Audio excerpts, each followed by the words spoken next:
Ok, gravando. Olá, bem-vindos, queridos alunos do Cefet. E você que tenha chegado a esse vídeo e não é meu aluno, seja bem-vindo também. Meu nome é Guilherme Lentz, eu sou professor de língua portuguesa e literatura no Cefet de Minas Gerais. E hoje nós vamos conversar sobre esse assunto fundamental para nós, estudiosos das linguagens e da comunicação, que é a intertextualidade. É uma conversa muito simples, aqui não tem recursos técnicos, né?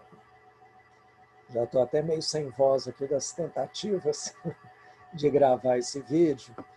E então eu percebi que o melhor é nós dividirmos em algumas partes para ficar mais operacional aqui dentro das minhas limitações, ok? Essa é a parte 1, não deixe de assistir às partes seguintes.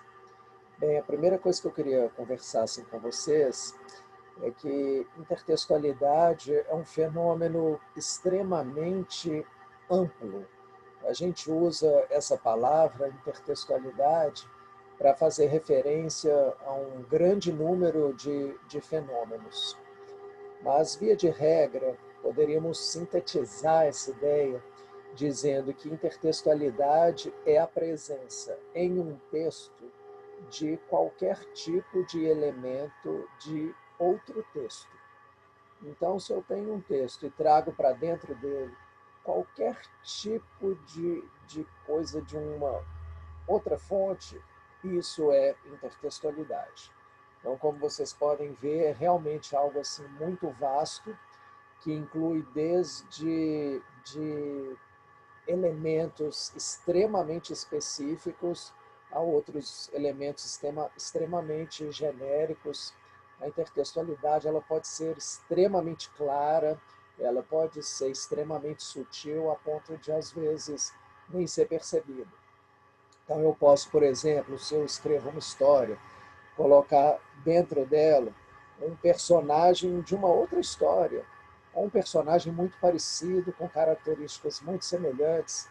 Então, isso é uma forma bem clara e bem específica de intertextualidade. Eu posso também fazer algo não tão claro, por exemplo, escolher um verso de um poema de que eu goste, ou uma frase que eu li em algum lugar, e colocá-la na boca de um personagem meu dentro da minha história. Então, já seria uma forma de intertextualidade não tão clara, talvez, passaria batido por muitos leitores. Posso fazer algo assim mais delicado, por exemplo, tentar perceber como é o estilo de um escritor de quem eu goste e tentar escrever num estilo parecido com aquele lá, né? Então, como a gente vê, assim, realmente são formas muito claras às vezes e outras vezes muito sutis de intertextualidade. Então, para a gente enxergar isso com mais clareza, eu vou mostrar aqui alguns slides em que a gente vai, espero, né, conseguir perceber um pouco disso aí, tá bom? Bem, para começar, vou colocar aqui essa imagem. Quem conhece a tela original do Edvard Hopper já vai de cara reconhecer aí, não é? O famoso quadro muito conhecido da arte do século XX, o Nighthawks. Né? Uma imagem famosa que mostra essa cafeteria, né? Com essa ambientação noturna, evoca assim, uma solidão, algo típico do autor. Então, essa primeira imagem, né, faz uma referência à tela do Hopper. E a gente poderia, a partir dessa intertextualidade, dessa presença modificada da obra original, construir as nossas interpretações, né, dessa nova obra que está aí. Seria talvez uma referência, por exemplo, à pandemia de coronavírus, as cidades isoladas, os lugares vazios, são possibilidades de interpretação que surgem quando a intertextualidade entra em jogo. Então, nesse caso aqui, a gente tem um exemplo assim muito claro, né, bem específico, como eu falei. Vocês poderiam dizer, puxa, mas eu não conhecia o Edward Hopper, nunca ouvi falar de Nighthawks. Se eu visse essa obra, e aí, o que eu ia fazer? O que ia acontecer? Eu ia ficar a ver navios? Bem, certamente, se você não conhecesse a obra original, a sua interpretação da obra que usa a intertextualidade ficaria, em algum grau, comprometida, não tem a menor dúvida. Então, a intertextualidade é mais um dos motivos pelos quais é importante que nós tenhamos um certo patrimônio cultural, um repertório cultural, conhecimento de obras, de quadros, de livros, de poemas, de canções, porque essas obras todas elas são fonte de intertextualidade para outras obras que, por sua vez, inspirarão outras obras assim numa grande cadeia, a tal ponto que a gente poderia falar de uma verdadeira rede intertextual que é a cultura. Se você não conhecer os originais, você não fica privado da leitura de outros, embora essa leitura fique comprometida, mas certamente você perde por isso. Então, esse é um dos muitos motivos pelos quais é importante a gente construir esse repertório. Por exemplo, vejamos esse cartoon. Ele, talvez se a pessoa não conhecer ou não identificar a fonte da intertextualidade aí, ela deixe de apreciar até o efeito humorístico desse cartoon. Né? Vamos observá-lo aqui com carinho.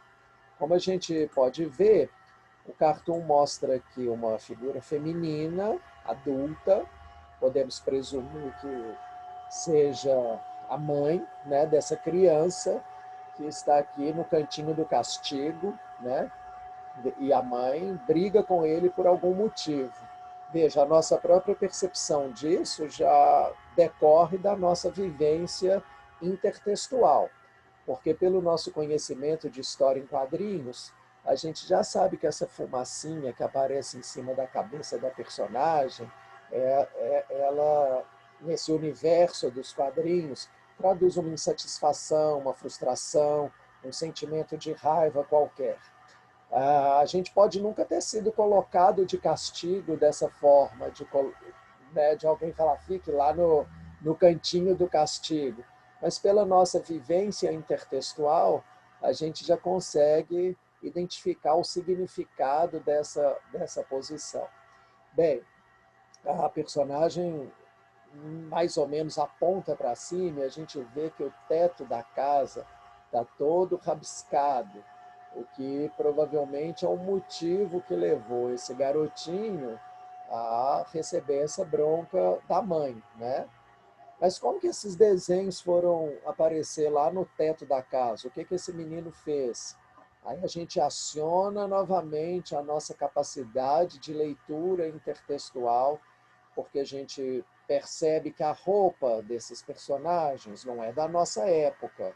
Isso aqui vai me remeter lá ao século XV, ao século XVI, é um pouco no chute, porque a preocupação com uma exatidão também não pertence ao estilo do cartoon, né?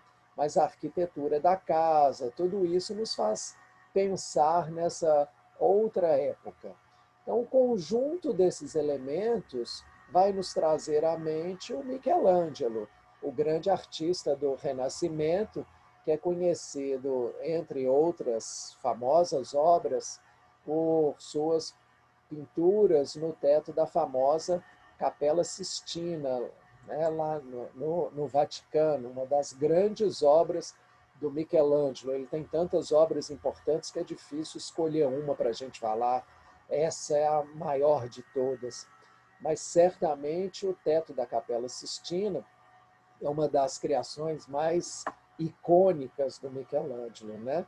Então aqui a gente tem uma foto da capela em que a gente consegue perceber aqui o teto com seus vários murais coloridos, que o Michelangelo demorou anos para pintar.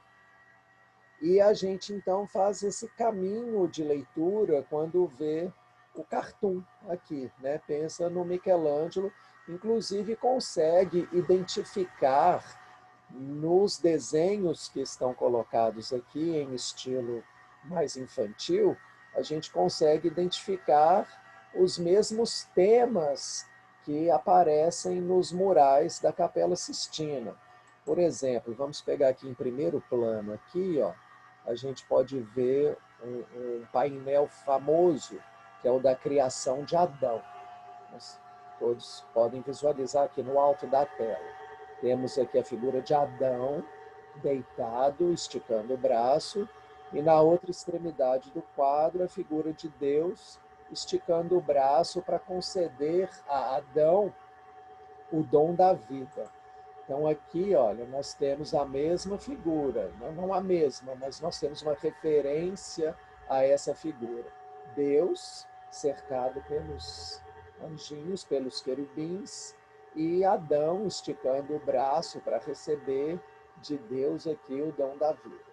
Então, nesse caso, se por acaso o leitor não conhecer a Capela Sistina, ele vai ficar privado do entendimento satisfatório do cartoon, né? Então, esse é um exemplo que mostra assim, bem claramente a importância, né, desse repertório cultural para o entendimento da rede intertextual, né? Porque aqui, como eu falei, nós temos nosso conhecimento da linguagem da história em quadrinhos, temos o nosso conhecimento quase que intuitivo da moda das épocas, do comportamento que alguns pais, talvez seja melhor falar, já tiveram, né? Porque hoje, no século XXI, usa-se pouco esse tipo de castigo.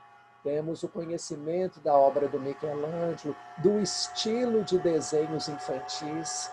Então, vocês vejam que é toda uma rede de intertextualidades que precisa ser costurada para que a leitura desse cartoon seja plenamente satisfatória e faça sentido. Bem, eu vou encerrar por aqui essa primeira parte do nosso encontro e a gente volta na segunda parte com a continuação desse vídeo, ok? Eu vou fechar só aqui a tela, não deixem de acompanhar aí o próximo vídeo, em que eu vou trazer a análise de alguns exemplos para a gente discutir aí, ok?